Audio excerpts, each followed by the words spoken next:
We now move on to fireside chat, and I'm honored to invite Ms. Srimathi Shivashankar, CVP and Global Head, EdTech Business, HCL Technologies Limited, and moderated by Group Captain Vijaykumar VSM, Executive Director, Madras Management Association. The topic to be discussed today is the need for purple pumpkins. Looking forward to Sir and Ma'am. Request Mr. K. Vidyadharan, past National President, IIA, to kindly lead Group Captain Vijaykumar VSM, Executive Director, Madras Management Associate. Group Captain R. Vijaykumar is a Visht Seva Medal winner and currently serves as the Executive Director of the Madras Management Association since April 2007. During his 3 decades in the Air Force, he held critical roles including Director of Financial Planning and Financial Advisor to the Air Officer Commanding-in-Chief of Western Air Command. His dedication earned him the Visht Seva Medal from the President of India and multiple commendations. Under his leadership, Madras Management Association has received the Best Management Association Award from All India Management Association for 14 consecutive years, including the year 2022-23. He is also an avid golfer representing India internationally and actively participates in philanthropic efforts, serving on the Executive Committee of St. John Ambulance Association and as President of SRKM PS Matriculation School North in Mylapore. Thank you. Request Mr. Giridhar Janardana, Treasurer IIA India and Partner Blue Ridge Consultancy, to kindly lead Ms. Srimathi Shivashankar onto the stage and present her with a bouquet.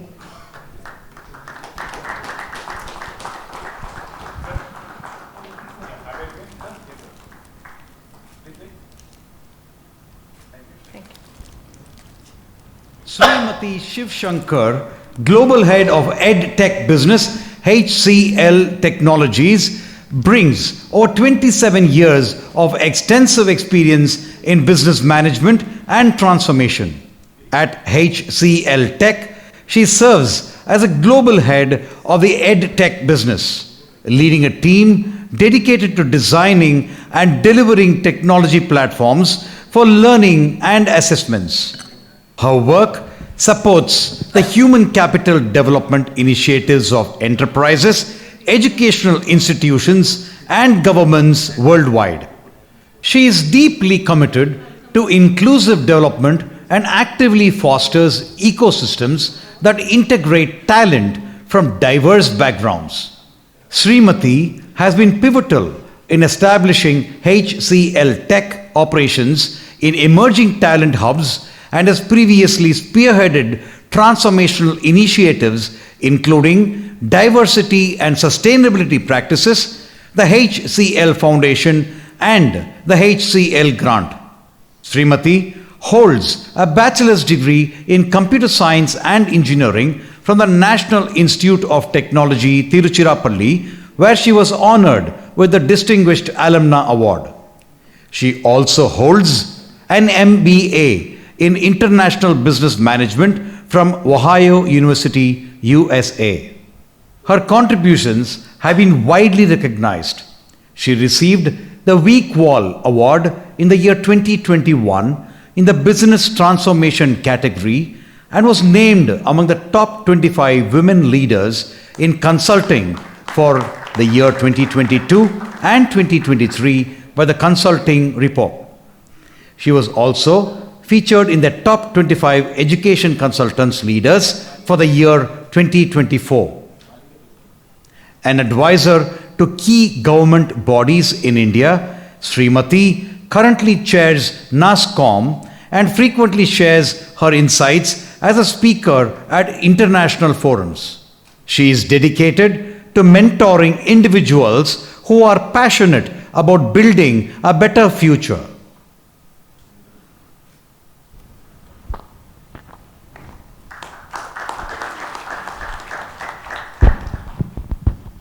Ready to go? Yes. Good afternoon, ladies and gentlemen. This is is a graveyard session. If we don't get respond, not only we'll have to go to sleep. Good afternoon. Good afternoon. Oh, lovely. That's very good. It's any session after post lunch is always difficult.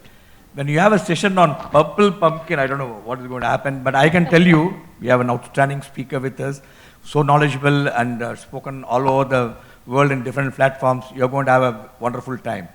Now, the moment you must be thinking, why purple pumpkin actually? We'll come to that little later. How many of you know the theme purple pumpkin, a metaphor? I know quite a bit of you must have seen the chat GPT and got some input. No? Anyway, you thought that the speakers and the moderators struggle, why should you bother about it actually? But one thing, I must compliment the organizers and Srimathi for choosing this theme actually. Till I saw the theme, I was not really sure. When I read the theme, did some research, it's an outstanding theme. At the end of the session, I can really assure you, you will feel really good that you attend this session this afternoon morning. It's all about leadership and why purple pumpkin, we'll explain to you a short while from now.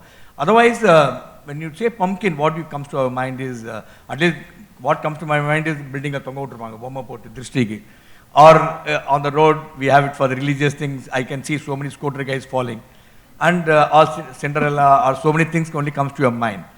But pumpkin, what comes to my mind today with the internal auditors conference, has got a very significance. Because it's a metaphor. You all must have seen the metaphor of so many things, it has happened in the past. Is one metaphor which is used for all leadership traits actually, which you think out of box because there's no purple pumpkin actually. Pumpkins are always orange. And purple means something different, out of box, creative, something not really seen, heard. So that is what internal auditors should be doing, not seen, heard. And it should be something different than what all others doing it. And that's why the leadership traits out of the pumpkin is going to be shared with you today. I prepared a couple of questions and I'm quite sure after our conversation with Srimathi, then we'll have audience questions and I'm quite sure it's going to be very interesting. As I mentioned, why purple pumpkin, that too immediately after lunch, that too internal auditors. Because in North, I don't know how many of them North, when you say somebody kaddu means that guy is very smart. But not here. But today we're all purple pumpkin, not normal kaddu. Actually, I want to tell you, for crafting tomorrow's leaders means developing auditors who are visionary, adaptable, capable of influencing and decision making at highest levels. Today, internal auditors are very looked upon to do a lot of things, not that mere bookkeepers or mere internal controls. They want leaders who are embrace technology and not only that, and adapt to that without fear. Leaders who think about emerging risk rather than merely reacting to it actually. They also want leaders see opportunities where others see obstacles, because the true audit atmosphere today, or leadership today, is about enabling growth, just enforcing controls. No, not just enforcing controls, beyond that. So that's the reason this session is going to be very engaging with each one of you. As I mentioned, we have an outstanding speaker. What to say about things? It's my absolute pleasure once again to welcome Srimathi Shivashankar, and she's Corporate Vice President and also Global Head of EdTech Technology. Srimathi is a visionary leader, and as you have already seen her profile, quite substantial. Our work, what not mentioned in the profile is, our work goes beyond the business actually. She is also a champion in inclusivity, mentorship, and also helping organizations to embrace change and resilience. One more thing which is there, I just recently heard, is she also had the PL control of certain issues, certain organizations under HCL, and she was also leader of strategy program, which really made her very more sought after and put some very important initiatives which still going strong under HCL. Now this conversation will explore today the purple pumpkins, as I mentioned to you earlier. It's all about leadership actually. How internal auditors drive transformation, what the future holds, inclusivity and technology. In this context, Srimathi, I want to tell the first question to you is, the need for purple pumpkin is very fascinating to hear. It's also at times you feel giggle, hey, what is a pumpkin? Could you please share what symbolizes a purple pumpkin in the context of leadership, particularly internal auditors? Thank you. Good afternoon, all. Have you ever seen a purple pumpkin? Okay, actually, there are purple pumpkins, and they're not purple. They're not pumpkins which are purple, but actually, there is a capsicum variety called purple pumpkin. Do you know what is green capsicum? You've seen a green capsicum, right? So the green capsicum is nothing. There is a capsicum variety, and it's called purple pumpkin. It's an ornamental pumpkin, but it's an ornamental capsicum, right? It's very interesting because this particular capsicum variety starts off as a green capsicum, turns out to become a purple, and when it becomes purple, it looks like a pumpkin. So this capsicum variety is called purple pumpkin, but then it becomes a red capsicum later. It's considered to be an ornamental plant to start with and becomes one of the most exotic and edible vegetable later.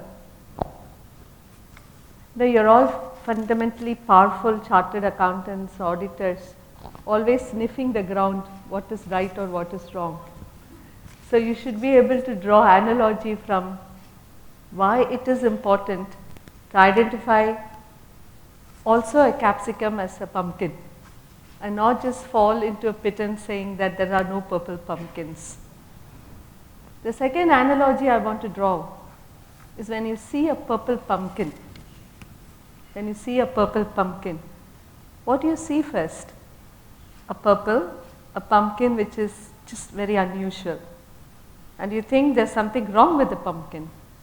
Would you ever think that there is right in the pumpkin to look different? Right? It looks really ugly when it's purple because the pumpkin has to be yellow. It has to be orange. You go into the market and you're going to see so many pumpkins on the road. There is this purple pumpkin standing loud and tall and fat. And then you just look at it and say, who's going to buy it? But it's very interesting, right? Have you ever seen a Lego piece which is pink in color? All your Lego pieces are all colors which are other than pink. Because pink to a large extent stands for what is called as a girl's pink. Why should a Lego builder have to build something which is pink in color? Then suddenly Mr. Lego wakes up because a compliance officer like you tells them, hey man, you're not inclusive. Bring a purple color introduced. Suddenly there is a purple pumpkin sitting in a Lego box, which is neither a pink or trying to become green and can never turn red like the ornamental plant. It's a very, I wanted this session like this because auditors to a large extent, you're not compliant people, you're change agents. But what is interesting is, are you going to become catalysts for change or you want to become guardians of change? Where do you want to be is the one that will determine your future. Are you going to be a catalyst or are you going to be the guardians? So I'm just going to leave there, but certainly there are purple pumpkins and the purple pumpkins need not be, and it's not pumpkin. Good. It's capsicum. Yeah, I think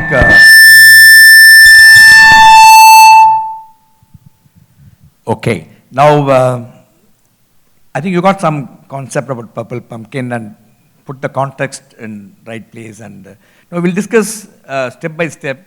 Now let me move on to what is got to do with leadership of internal auditors.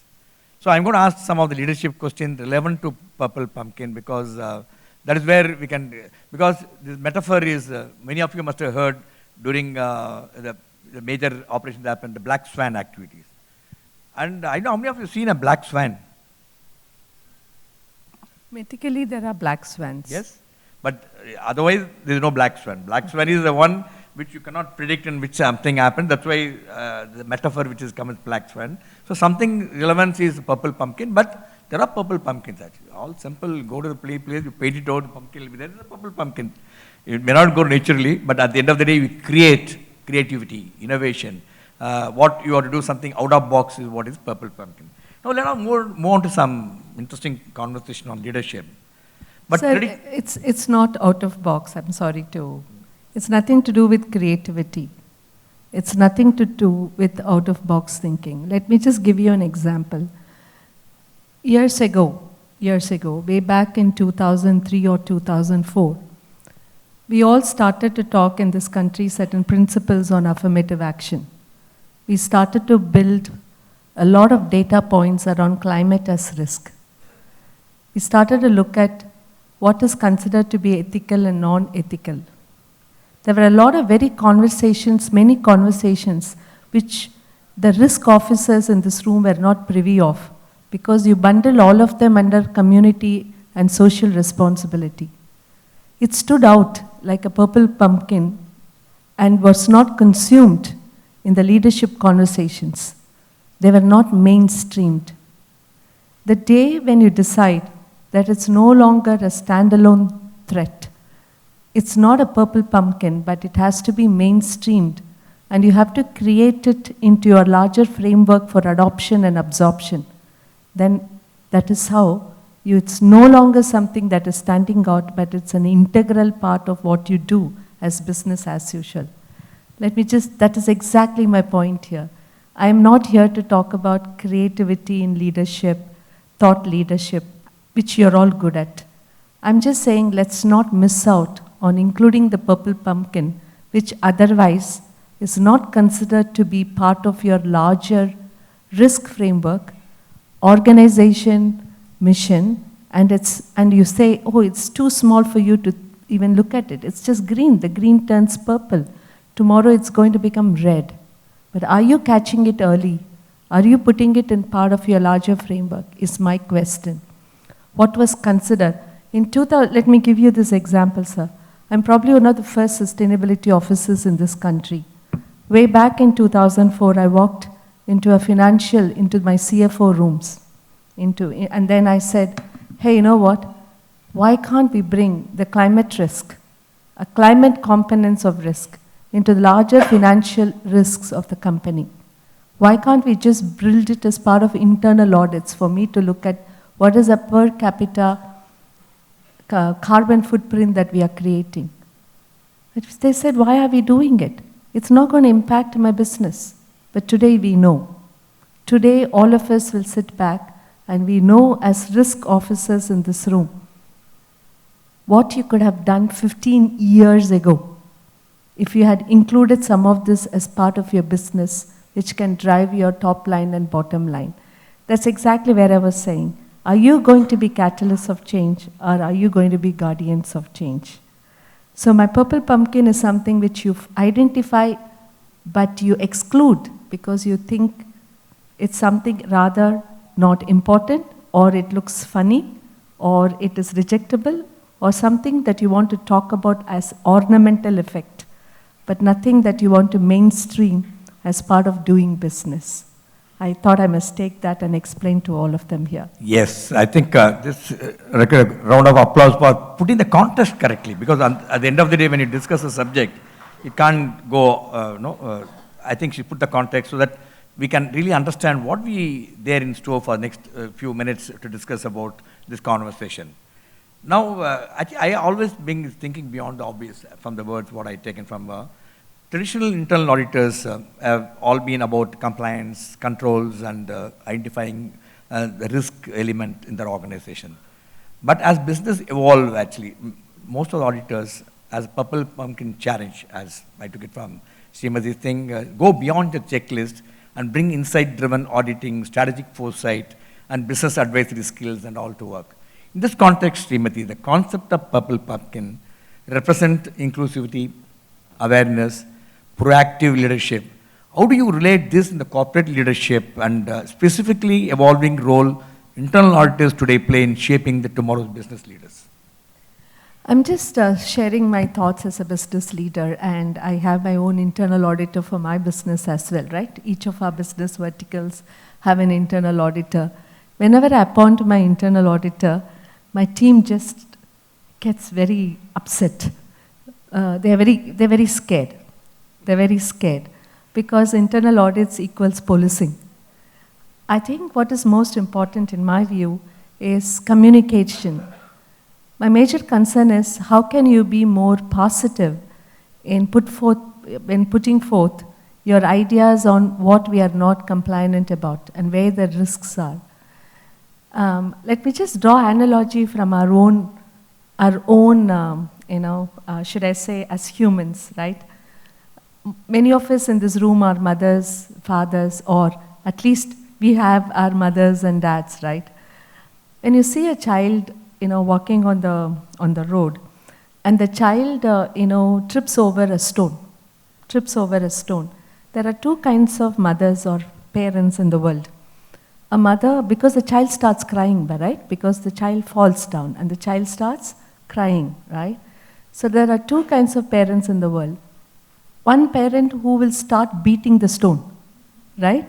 When she starts beating the stone, when she starts kicking the stone, the child stops crying. The child forgets and then says, hey, you know what? My mother has punished the stone. Punished something which shouldn't have been as part of my journey. And she's taken corrective action by beating the stone. The second set of parents could be someone who actually tells the child what to watch out and what to navigate and what to avoid proactively and keep a smooth journey, right? So I think today we are in cross-section as to how you really want to balance the culture of the organization, where the blame game could be the stone, and the second is your own parental guidance in you on how to communicate why the stone is there first of all, why the company has to navigate, and how the team should choose its path to navigate it well, if not now for future. I think we are really in that cross-section. I'm sure I saw all your, the agenda this morning. They're all my favorite subjects: AI, cyber forensic, and so many of them coming in. So your entire leadership today is becoming interdisciplinary. With technology coming, you don't know where the stone is going to be. But what is important is, are you going to stand by the teams, by the businesses that you are really advising to say that there would be, but don't beat the stone. Don't try to punish somebody when something happens. Compliance does not equals punishment, but compliance equals navigation, the inflection points that happens in the business, and bring in good governance so that no matter what, you're going to be successful. So redefining the success mantra while you're going to have truly the stones of any nature and not blame the stone or kick the stone would become an important aspect in my view for my internal auditors in my coming years. I don't know what kind of leadership it is. I don't think it will fall into any of our management mantras, but I'm sure you can write your own book in the coming years. Thank you, Srimathi, because at the end of the day, we always consider internal auditors also leaders, because today the management have to take along everybody. The leadership is the one which is lacking in many organizations. Today you go to any conference and anything, we had MMA CEO conference, everybody talk about leadership only, because why that CEO said, many a time when the leaders of top ranking, including senior internal auditors, sit in the room, the thinking is that the person who thinks and leads always thinks that he knows much better than others. So when you have enter the room, that you also, like one among others, and start doing and things with things. And in that context, what Srimathi is put in the right perspective, because today she is here to kindle your thought process. I think she's doing it very well, actually. And at the end of the day, you should know, yes, where do we stand as internal auditors, even otherwise as an individual management professionals or as a corporate leader. I think if you have learned some points which you are going to implement it, I think it's going to be really, really very good. Let me move on to the next point is standing out in a sea of changes, because today in the world where change is the only thing constant actually. And leaders in internal auditor must be more than just custodian of the financial records and, as you said, keep watching what others are doing and put system in place. They must be the architect of future's resilience. The Purple Pumpkin talks about reminder to be that effective. We must stand out, embrace digital transformation, AI, cybersecurity, which all recently mentioned, risk, including ESG compliances. Under this context, Srimathi, and what is you think that internal auditors could play a role in the business strategy? How can auditors transition from being a gatekeepers to strategic enablers while also developing the risk appetite? Very complex. He's asking me to write like few chapters in a book, right? Which is quite difficult. But let me just try to just draw. It's post-lunch, right? So I have to give you a little stories as to how I have learned what he's asked as a question. In somewhere in the early, I should say around 2006 or 7, I was invited to a very interesting meeting behind the door with some of the policy makers in the US. These are US senators and they also sit in the policy making. And this was a time where I also got handpicked to draft the affirmative action policies in India. And you know what it is, right? So it was led by Dr. Irani himself, and some of us actually sat in that meeting. So, because I was probably the youngest in the room, and you become the victim, right? To sit through a lot of other learning sessions and study sessions. So I was I see a lot of youngsters there. They've been nominated because they're supposed to study in this room and come back. So I was also put into this, but very interesting policy makers who were in their late 60s and 70s. So they said how to make policy, how to write policy, how to draft policy, how to communicate policy, blah, blah. Then slowly I asked them, I had only one question. I said, can you please tell me what goes behind making a policy? You understand my question, right? All of us in this room, you're all compliance, right? You have a process framework. Someone says so, books say so, statutory says so, correct? Anything beyond that? Anything beyond that? Principles. No, you tell the boss what to do most of the time. That's your advantage, right? Boss doesn't not get time to read all this. That's the biggest advantage of internal auditors. You say something, we'll say yeah. And you'll threaten us also, right? You'll say if you don't boss, you're going to have litigation. You're like, we give our hands up and say, let's stick to it. Now coming back to this question. So I asked, how are policies made, right? So there was a lady senator and she said, Srimathi, you're very young, you need to know something. There's something you should never ask in your life. How sausages are made and how policies are made. But when the sausages are served at the table, everybody eats. Nobody asks, what is the source of the sausage? Similarly, when you are putting your principles and frameworks and compliances for which you are building the policies, never ask the source. So I think that's first thing all of us need to accept in the room. Whether you like it or not, somebody has done it, somebody has given you the sausage, and you have to cook it in the way that you have to cook and make it edible. And never tell them what went into the sausage. That was the principle I learned when I was very young. The second interesting point, when you're actually putting this together, and my humble submission again and again, I tell internal auditors is, give remedial. Don't state what is seen, right? Say, for example, I'm wearing I've decided to wear a color that strikes all your eyes, right? You don't want to tell me, right? But someone in my house will be telling straight on my face, what an ugly color. I mean, seriously, you look like Mr. Ramarajan today, right? They may actually look at me like that and say, but you don't want to make me you don't want to hurt me by saying that, right? You don't want to hurt me. Most of the teams, when they know that the sausage has to be consumed, right? You don't want to tell them in a way that it has to be done, correct? What is the way for you to bring onto the table and tell me as a business leader, what is going wrong, but tell me hey, you know what, Srimathi, these are the 3 things that I believe we should put into the processes so you can mitigate it early on. That's what I expect. I want my internal auditors to remove their shoes first and get into my shoes as a business leader. Problem is you're wearing your shoes and you're trying to get into my shoes. So what happens, it's either very tight or it's too loose. That's my humble submission. Remove your shoes first. Get into my shoes and don't tell me what is going wrong. Because as a leader, most of the time, I'm also have sniffed, right? I'm sure if I'm a business leader, I'm business leader because I would be sniffing like an FBI dog all the wrong things first. Whether it is customer, it's P&L, or whether it is team, or it is HR. But what's important for me is, do I have a friend? Do I have a partner in my internal auditor who will catch me when I go wrong and say what has to be done? Like the mother who decided not to kick the stone. That's where I believe the future is going to be.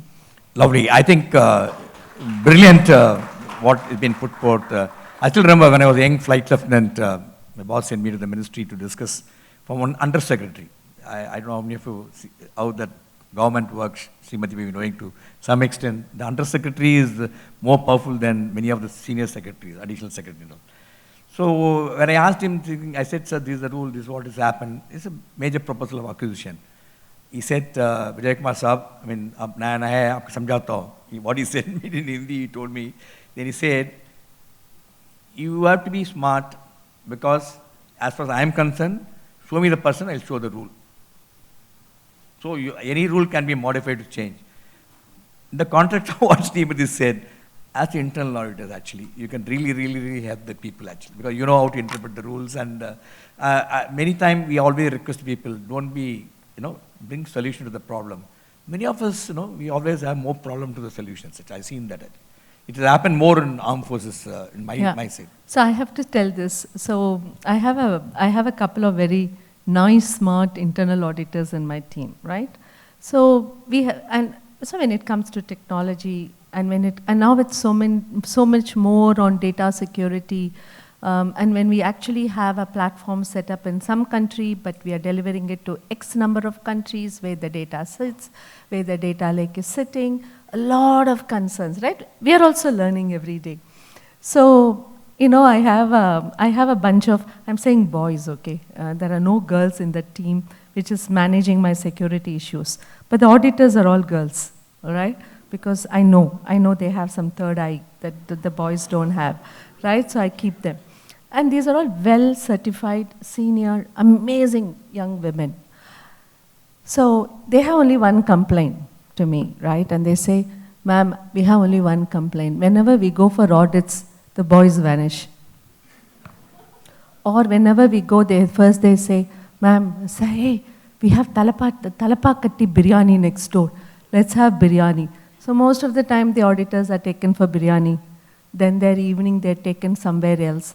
And everybody chases the boys for, give me data, give me stuff, right?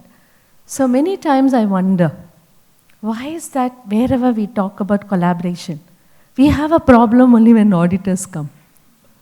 But when external auditors come, there are more cashew nuts on the table and things are happening in the room. Nobody vanishes. But when internal auditors come, they are fetched for biryani and the boys never place data on the table. So I wonder who's a better cop, right? So I'm just telling you as a business leader, what do we manage? What do we juggle with? And all the time, poor internal auditors will tell to me and say, files have not come, data has not come, we are not able to manage the SLAs. We are not able to chase the sales guys to submit their data. Sales is another major concern, right? We won't even go there. Salesmen, you can't even control. So most of the times the stakeholder collaboration, how as a leader like me have to steer to support internal auditing is getting to be very difficult. So if at all I suggest something for all of you in this room, please pick up some excellent collaborative tools. Tell your CIO, CTO office to build so that you're able to navigate through all these young boys who want to run and take people for biryani all the times, right? So that's, I'm sorry, I wanted to add this Yes, because yes. I'm sharing my woes in this room, okay? I can't do it anywhere else, so I'm just sharing my agony as to what I'm trying to do to bring these two set of people onto the table so that they don't complain against each Brilliant. other. Actually, at the end of the day, collaboration is the order of the day. Actually, if you don't collaborate, I think by collaboration you can do so many things. And you start collaborating with internal auditors, you can do wonders actually. I can tell you that. And I have done that. Major flaws, major issues and acquisition, just go and convince them actually. Talk to them. I think, I don't want to tell you, so many stories I can tell about what we did and how it could be done by order of collaboration. Now, another thing I think always is fascinating is to challenge the status quo, actually. And especially internal audit, the role is not just about identifying risk, but fostering a culture of ethics, which Srimathi mentioned some time ago, and also agility and proactive governance. In this context, I want to request Srimathi to share insights on, you worked extensively in diversity and inclusion. Can you share some instances where you had addressed uneven challenges, unseen challenges, and also in the workplaces, something that align with the Purple Pumpkin philosophy? So ethics is a dilemma actually. Let's all accept that, right? So way back, I think somewhere around 2011 or 12, when I joined HCL, one of the first things we did was to put our whistleblower policy, the governance frameworks and all that, because this is all integral part of the sustainability, right? So when we put it, I asked all my leaders, right, when can the audits team support you? And then they said, Srimathi, actually we don't know. Audits team most of the time, any of these governance teams most of the time only put forth all the things that are going wrong. But there is no way that they're coming to my support when I want them to be my advisor. So we started off a very interesting concept called the Ethics Dilemma Hotline. In my view, it is very important. For example, let us take a great example of gift policy, right? The gift policy can be interpreted by anyone in your company contextually in different ways of gift policy. So if I am in a little dilemma as a leader and I don't know what to do at some point in time, can I reach out to someone as part of this hotline and then check? I think it's more and more important in the coming years. Let me give you another example in your own companies. The CIOs and CTOs to a large extent will also get a lot of gadgets for testing. That's because they have to do. But the gadgets have to be used for official purpose, but cannot be carried out. But how do we actually say what is right or what is wrong? Because they may be going to a forum where they have to demonstrate what the usage of a gadget and the application of the gadget, because it's an integral part of their work and could be even part of the customer conversation. But it's not in your books. But it might be construed as unethical in certain context and certain culturally sensitive countries and customers. So my views when we talk about ethics, and whether it's a diversity, inclusion, or even embracing the gadgets part, I think it's extremely important that you're looking at having some kind of an ethics dilemma help group. I'm always in dilemma too, many times, but I want to talk to somebody to say what is right or wrong.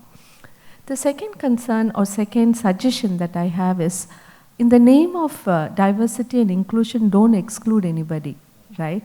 I think many of us, even from when you look at the policies and processes that you have in your organization to audit, in the name of inclusion, we exclude. So I think today the auditor has to stay a lot more neutral, gender neutral, culture neutral, accessibility neutral. You have to have more and more neutrality so that you become non-judgmental and you only look at facts and you don't look at who is behind those facts, right? So my humble submission is you need to have much more neutrality so that you bring an element of being non-judgmental, and whichever organization has put you as part of diversity inclusion audits, ensure that you stay neutral. And you don't need to also look at policies. Please do not allow policies which will bring exclusion into the system. Yeah, brilliant. Because today, inclusiveness is the order of the day. We have to do that. And especially, so many things are happening. More than 50% of our population is same. We need to do a lot of work to us because we'll be deviating from the subject if I do that. But I think what she brought out is very, very important because it comes to my mind when we dealt with internal auditors, not internal auditors. I can tell you a good anecdote for a minute. We want to buy a low-level radar, identifying the radar, because our pilots want to really fly at very, very low level to avoid some of the radars to really take some pictures and think when you penetrate into the whichever area you want. The auditor was not understanding. He said, no, we should not do this. Why are you doing this? Started questioning us and also telling you should buy it from Israel, not this Indian made. Why? Then I told my boss, said, I'll take him and show him what exactly we operate and how we do that. Normally we don't take, auditors are civilian and ours is, most of the missions are top secret. He said, okay, I took him. Explained to him without sharing so many things which I should be sharing. At the end of the day, I can tell you, that guy was signing whatever I put in front of him actually. He got convinced, yes, this is the need. This is need for our national security. This is a need for our corporate culture, corporate performance. If that is convinced actually, I think the job is done. I think this is the input which I learned when I deal with my auditors. I'm quite sure some of you will also learn. Then move on from here, the next one is, what we are going to do is, I also want to ask you one more question. Somebody asked me, you must ask this question to the auditors, whether they raised an issue on, people are using ChatGPT and so many technology today. So much of time is saved by each one of them. Did you really put and think to how much of time saved and how much is reappropriated and how it's been done? Anybody done this? Tell him? Any one of you paid attention to this, how much time saved and what happened? So I have a humble submission. Don't do now, because if you can't differentiate whether the ChatGPT is hallucinating or not, till such time auditors understand where the hallucination starts. Please, I do not recommend that you start giving productivity that. Why I said to do that to the organization. Christopher Lee, the Nobel laureate, actually, he said, don't do this actually. He said, whatever time saved, my context of bringing this question is to bring the Nobel Award winner said, don't do this because you must take care of your health, make work-life balance, do what the saving should be done. He said, make 4 days a week. I'm coming to that. That's what the thinkers are thinking. Don't get into that time saved should be put in some more work. Idea is what time saved you should be able to take care of your health, work-life balance, and make it 4 days a week. Why not actually? That's a context. Now moving on from here to the leadership, we are going to go to Srimathi's personal leadership because she has worked in so many organizations, so many roles. So I want to ask her, from leading HCL's EdTech division, driving CSR initiatives, what have been your key leadership lessons you have learned, and what are the top 3 leadership qualities that internal auditors must cultivate to stay ahead of the next decade? So I've been actually managing P&L for many years within HCL Tech. It's still very worrisome in the world that women are often associated with the non-P&L roles. So I've been, many of us in the room and many of us will be in future running P&L. So I think that kind of stereotyping should go away. I'm just keeping this aside. It's nothing to do with me, all right? I'm quite old and I'm very seasoned, so I can talk my way off. I am not going to advise on what are the 3 things that you should do as a leader, because each one of us is different in the room and we will discover our own purple pumpkins when we grow up, right? But I think what is very important in future is to stay resilient. I think we often give up and we stay on our chairs and we don't move. I think in my view, the future is going to be for people who are going to build a lot more resilience. It is not a time for us to feel insecure because the machines will take over some of our work. I think we need to get intelligent than machines and tell machines what to do and not to do. Machines are still our assistant and never be our advisor. And fortunately, your role is one of the roles in the world which can never be replaced by AI, because we need EI. We need emotional intelligence over an artificial intelligence. So there's no way I would want an auditor, an internal auditor, to be a machine coming in, Jiva, Piva, Eva, and stuff like that, which will come and have an artificial face, sit here and say, oh, you know, this is going on. I'm like, come on, man, can I have a human face there? Because I still want an auditor to bring that element of mind and the heart and bring the right brains, right? It's a right balance. I think the auditors more and more should have the right balance of the mind and the heart. You need the mind share of the organization and you need the heart share of the people working for the organization. So your job is one of the most secure jobs that's going to be in the world in the coming years, because the technology will not be able to replace your job.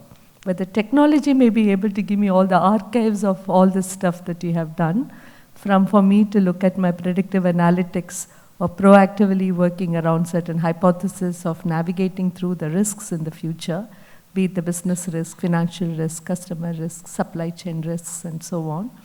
But I don't think it's going to be otherwise. I've had a lot of years, sir, in my job. I think the only one mantra that I always say is knock the tea off the can't. As a human being, if you just give up and say, I can't do, then you can never do. But if you just decide to do what you want to pursue, you will always do, irrespective of who says you can't do. I think that's a way of life, and that's what I've learned all these years. Brilliant. And to continue with that, I think your background, as we mentioned, growing up in a joint family and learning the values of teamwork and community services has shaped your leadership style quite a bit, because you worked in a joint family coming from Ariyallur. And how have you been these influences guide your corporate decision making? Nothing different, sir. I think all of us are simple human beings, right? What you do at home, practice at office. What you do at office, do at home. If you don't have double standards, then we are happy people, right? Because we are the same everywhere. I don't think we need an Harvard to teach us that. So I think you just need to learn every day. It's easier to learn every day, right? Than say, I've learned everything.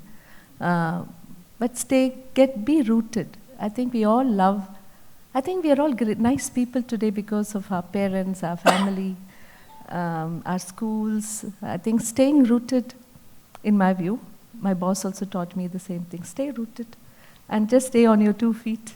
It helps.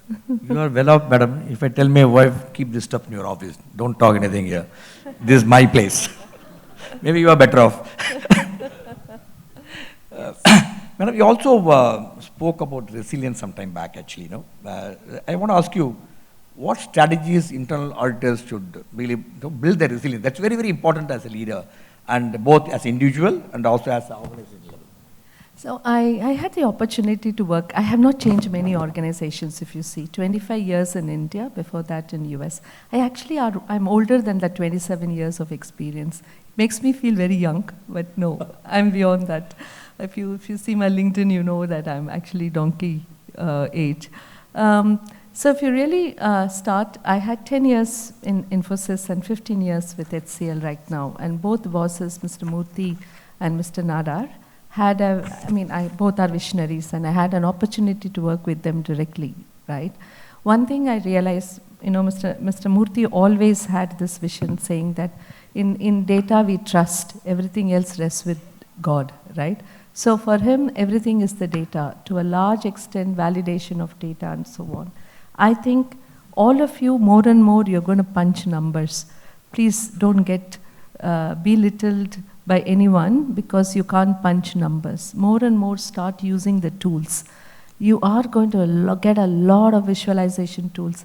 I love auditors who can visualize, who can do correlation studies, not just come and present, madam, there is a deviation. Who needs deviation, man? But just tell me what is it going to lead to. So your roles as an auditor is going to also move into being more analytics-based auditors. It's fun. It's actually fun. So please embrace a lot of technology is one of my first requests. The second request is what I have learned as part of this, because you become more resilient when you know your facts. When you come to the table, you know, right? So the second thing that I've learned from Mr. Nadar is that you see the big vision before you count, right? So I always still say, first see the forest before you count the trees. How are you going to see the forest first? You have to learn to see the forest before you count the trees. Presenting to me some hundreds of data in 1500 pages will kill me if you can just tell me and draw the picture in one page and say, this is what you're doing and this is where the organization is going right. This is what's going on. As an auditor, I've sniffed the wrong things and the right things. That will make me sit up and say, now you tell me what investments do you need. I think there is a lot of things that you can do if you can show me that picture. And that picture will make the organization resilient, a leader resilient, the business resilient. And a lot of youngsters, we have 4 generations working together in organization today. All of them will sit when they see the picture. Many of them will crumble when they see a lot of deviations because you're only showing numbers. I want to stop there. Brilliant, brilliant. Actually, I'll go for one more question, then we'll move to the audience. Is the audience question there today? Yes, brilliant. One last question, then I'll move to audience. I think we talk quite a bit technology, and Srimathi is there. If I don't ask question on technology, I think something wrong. As a global head of EdTech services, you are at the intersection of technology and learning. How do you see technology enabling inclusive leadership, and how can business use technology to bridge the gaps, whether it's a gender diversity or leadership development or equitable access to opportunities? Technology has no gender, right? First of all, does technology have gender? I don't think AI would know that you're a male or a female. I mean, not forget about AI. AI is still growing, right? I don't think computer would know you're a male or a female. Any technology. So technology is gender agnostic. So technology has come in because you can access, no matter whether it's a male or a female. I don't think there is any more gender cards around that. But what is most important here is, when are you going to adopt it? At what point in time do you really want to adopt it in your work cycle, and in your own experience is very, very important. I keep saying again and again, the World Economic Forum says 1.5 billion jobs are going to be impacted because of technology. If I say 1.5 billion, roughly look around, about 300 million job roles. Usually it's about 1:5, right? When you look at the jobs and the job roles, about 300 million job roles worldwide. In some way or the other, it's going to get impacted by technology in the coming years. So in my view, rather than saying only diversity, inclusion, inclusive development and so on, for human progress, it is very important that we need to get upskilled and stay relevant. Forget about anything else. We all want to stay relevant in our lives. So I think we should just go and get ourselves the right programs, right competencies to be relevant. That's my submission. Now we'll move to audience. I think we've got 10 more minutes to go. Any audience questions, sir? Maybe you already fully understood the pumpkin. Purple pumpkin. Yes, please. I'm sure there are questions. Yes. How can auditors not have questions? Seriously? Then that's like my take home. My team will be very surprised that there were no questions. No, you must ask questions. So I actually tell the university students today, when they ask, ma'am, tell us one competency that we have to pick up. I tell them it's the power of asking questions, because the world is going to be full of prompts. And how are you going to ask the right questions? And second is, how do you funnel your questions in the coming years? It's going to be very important. Unfortunately, we are in a culture where the teacher says you can't ask questions. And the world is going to be full of asking questions. So we are in that intersection, and how are we going to move? So you must ask a lot of questions. Because my people used to tell, you ask questions, but you question the question. So you can do that.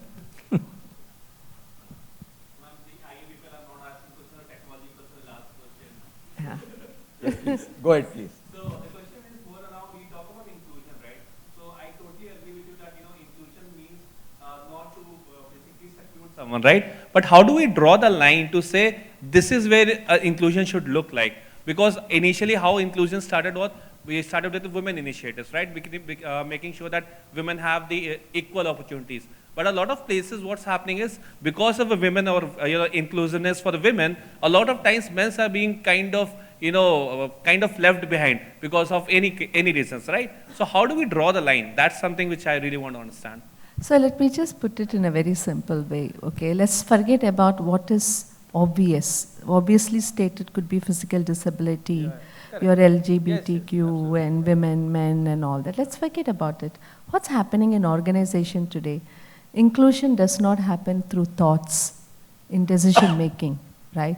When the culture is all about taking decisions in the corridors, many of them are left behind. Let's think about it first. Number two is most of the exclusion happens, and it's very important for auditors to know, is that there is always a division between the headquarters and the subsidiaries. And some of the leaders, key decision makers may be in subsidiaries. Are you holding or are you having the right kind of technology that can bring people together and ensure that when you want them for certain decision making, are you there? I think inclusion today in the large organizations does not happen when you leave a person behind. When you leave a person behind for the most significant decisions or any other meetings that you need. Why are we doing? Because the person is not sitting in front of yours. Or you may believe that person is not your clone and he or she is going to reject the idea that you bring to the table, right? I think the world should move towards inclusion of ideas and thoughts and then you just forget about the gender. You're not worried about who's saying it. You're more concerned about what is being said. I think that's my submission. You're doing it with AI. You don't even know whether the chat GPT is a male or a female. Absolutely. You listen to Google direction and it's a woman there. Correct? But your wife will tell you, please turn left, but you won't listen. So then we will turn right, so. Okay. Just a joke, sir. Good. Brilliant. Yeah, go ahead, sir. Gentleman there. Ma'am, you are talking about collaborative platforms, where the auditors currently face the data. The auditees run away from without providing adequate data. So there are a lot of expectations from the internal audit with respect to you providing a correct picture, factually right picture. On the other side, you don't get the adequate data for you to analyze and give it. So you mentioned about collaborative platforms. If you can suggest, like in your practical life, what kind of collaborative platforms you have brought in, so that your auditor and auditee exist together and give you a meaningful thing, so that you can take right decisions. Absolutely. I think most of the organizations have started now putting a lot of, thanks to COVID, right? Post-pandemic, it has become a mandate that you have your own platforms, right? So it could be using any of the M365 tools onwards to, if you're running your own ERP in your organization, every ERP provider, whether it's a mini ERP or a larger ERP provider, they've started putting those data platforms for sharing and who should do what, right? It's not about platforms, sir. It's about discipline. I keep saying to my teams, it's been my large problem in any organization. It's our inherent discipline. When you're policed, you're disciplined. It's a very culturally sensitive too. As much as you see in certain countries, with or without disciplining, they will ensure the data comes on time. In certain cultures, how much ever you chase, how much ever you want to say this is right or wrong, right? People don't do it. So irrespective of having collaborative platform, most of your auditing controls fail because you have all the carrots but no sticks. And we don't know when the sticks will come and who will put the stick, right? It's always a question. So I think it's in my view, to a large extent, the transparency and disclosure of data doesn't come. A, we are not disciplined. B, we have I don't care aptitude. 3, we'll say it will not happen to us and we will wait till it happens to the neighbor, correct? I'm just leaving this with you. That comes to one question, interesting question to me. Because as a business leader, you have to set the platform, right? How the auditor need to be looked at. Basically, where I feel, okay, I've been in the audit for 30 years, that there is a need for the auditors also to upskill themselves, make themselves worthy of a hearing from a business leader. The same way, the business leaders also need to create a conducive atmosphere wherein the auditor is able to perform without any kind of fear or any kind of lack of infrastructure or anything. Do you think are the auditors currently being empowered? I completely agree with you. So how you define the job role of the auditor would be very, very important. This exactly was my first point, and I don't think it's wrong for me to disclose this in the room. And what I'm saying here is not I'm part of HCL. I'm saying here because I'm an individual. How do you redefine an auditor's job description itself? Are you going to be a chief risk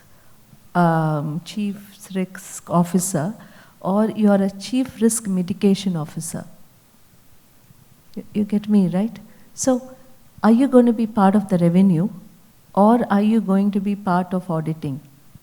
I think I'm sure all of us in this room would accept 90% of the activities that you do will stop cost pilferage, revenue pilferage, repute pilferage, right? Because if there is a repute issue, the litigation that we pay is much higher, right? So you are part of the financial, your controls, but are you a controller? Or are you going to be someone who's mitigating it? I think there is a fair amount on how you can get repositioned. So you're right, it is a responsible of a leader like me. When I bring an internal auditor and introduce to the teams, the purpose is to say the person is here so that he will catch us when we fall proactively and ensure that our top line is maintained, our bottom line is maintained, rather than saying he's going to tell us where we are going wrong. I'm just talking about what we call as the positive affirmation that we will have to do from the communication perspective. I hope just my common sense, that's it. Brilliant, brilliant. I think let me do two parting questions finally she has been patiently answering. Anybody? Yeah, okay, sir. I'm glad that the last row is asking a question. Yes. So I'm meeting with the organizers' expectations that the last row is asking a question. Muttaya from Ashok Leyland. So just wanted one thing. So 2003-04, you had some challenges. Sir, can you be a little louder? Yeah, okay now. Okay. So there were some challenges for you during the 2003-04 for this climate risk and pushing across this organization. What was your major challenge and how long it took for you to bring that? I don't think none of the CFOs anywhere in the world looked at climate risk as an integral part of the risk framework, right? Until probably 2014, when all the risks of travel being hit and the produce didn't happen at the right time. There was a large demand for certain things, consumption didn't happen at the right time, inflation happened, prices flared up.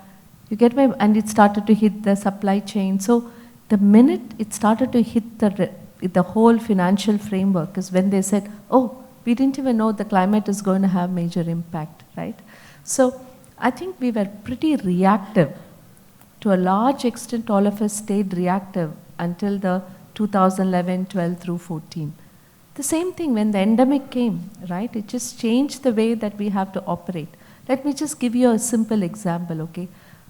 So years ago we said, why can't women who go on maternity leave work from home for a while? Work from home for a while because childcare is important. Child needs the baby. Mother needs the baby. Mother also needs work. An organization should support. So what was the response? Customer will not allow work from home. Working from home will lead to security issues. There will be, the house will not be conducive for a woman to work. They will not be productive. How can we monitor their output every day, right? Then pandemic came. So we all unite when there is an enemy, but proactively we don't want to take charge of ourselves. That's my humble submission. My purple pumpkin is when you detect early. Why don't you debate and say, doesn't matter, yeah?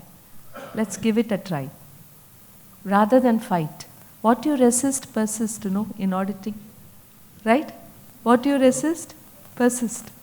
So that's something we all learn. That's exactly my point, right? And unless you're hit, you don't want to explore alternates. Great, thanks. Yes. The gentleman there. Can I? Yeah, maybe one last question from the audience. Is it okay? Good afternoon. Since you started this session on a botanical front, I'll also deal this with a botanical angle. Okay. You talked about purple pumpkins, right?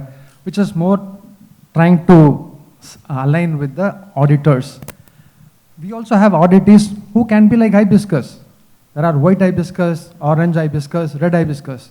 Why they have to wait actually for things to fall when auditors come and identify all these things? They can be forthcoming. Why they have to wait to be a red hibiscus? They can be upfront. So I think probably we should look at the dimension also to see how the board or the committees or the senior management basically they groom them to say that okay, don't get into that mode. You can be a white hibiscus and still can get the problems resolved. No, I'm not saying it is like seeking amnesty, but I think it's still possible. Absolutely. It's extremely possible. That's why I was just addressing his question saying, first of all, if the hibiscus can be more disciplined by itself, it wouldn't care where it is sitting, whether it's white or red or blue, right? That's the basic stuff when it comes to disclosures and what we want to do, and the auditor comes into the room. We can talk to him rather than giving him biryani and cashew nuts. Okay, I'm going to ask two final parting questions on behalf of each I'm one of sorry, you. but I still like biryani and cashew nuts. Yes, we love that. Please don't, by next time when I come and you are looking and say she may not like it, no. It's only an example. No, actually, having heard so long and so many, you've been very patiently answering to all the questions. If there is one leadership trait that you believe is non-negotiable for success in today's world, what that would be? I think what is non-negotiable for all of us is keeping our smiles on. Let's keep it like that, simple, right? The day you wake up in the morning and you don't smile, you've killed yourself, your spirit. So the only thing that will keep all of us going and walk miles is to keep your smiles. Because that's the only thing you can control, right? No one else need to give you that. Just be in that right spirit. Keep smiling, no matter what. And don't give up because someone asks you to say so. Great, no? Keep smiling. Put all your observation, objections. Keep smiling. Nobody will let. Absolutely. That's the best way to... Best thing. They'll also smile and go. You're married for so many years. Yes. What do you do when your wife shouts at you? I smile. I know what others do. What? That's way of life, right? It's easy to just float and smile rather than like sulk and get upset and what the hell. And when you're young and when you're taught, I did a few years in the US, in the Wall Street. What I learned very young was, keep the office work away from yourself. If you own office, if someone says your work sucks, you think you suck. It's not true. It's your work. It's not you. And we say, oh, my boss said I suck and all that. It's just the work, right? It's like you. You tell your wife, rasam is not good. What does she say? You eat outside from tomorrow. So you don't say, right? So there are many things where home will teach you what to do in the office and not vice versa. It's just that we don't do it. You got a lot of inputs today. You can try it at home and don't get into trouble, I can assure you.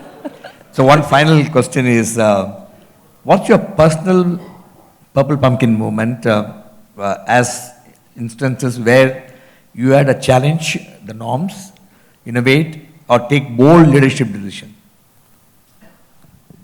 So it's not leadership, but I don't talk about this in many events at all, but I thought it's very relevant and it's very important for audience like you.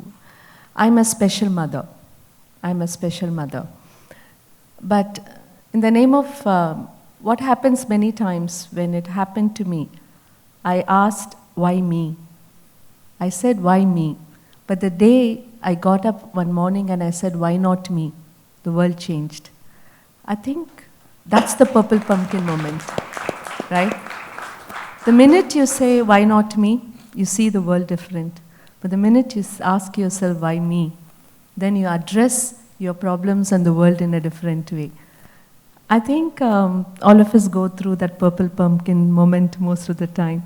But you want to know whether you want to take the purple pumpkin along or stay as the white hibiscus in the room, right? Botanist question. I don't know anything about botany, by the way. Thank you. Brilliant, brilliant. And why me? I think it all do. Ladies and gentlemen, lovely evening. A big round of applause to Srimathi for the fascinating conversation. I really enjoyed reading the conversation.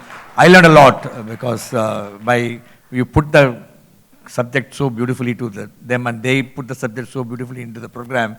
I think most of us enjoyed this evening. I think as much as I enjoyed hosting this event along with Srimathi, I learned a lot.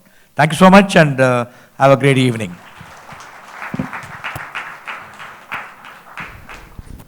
Thank you, ma'am, and thank you, sir. Request you to stay on stage a minute.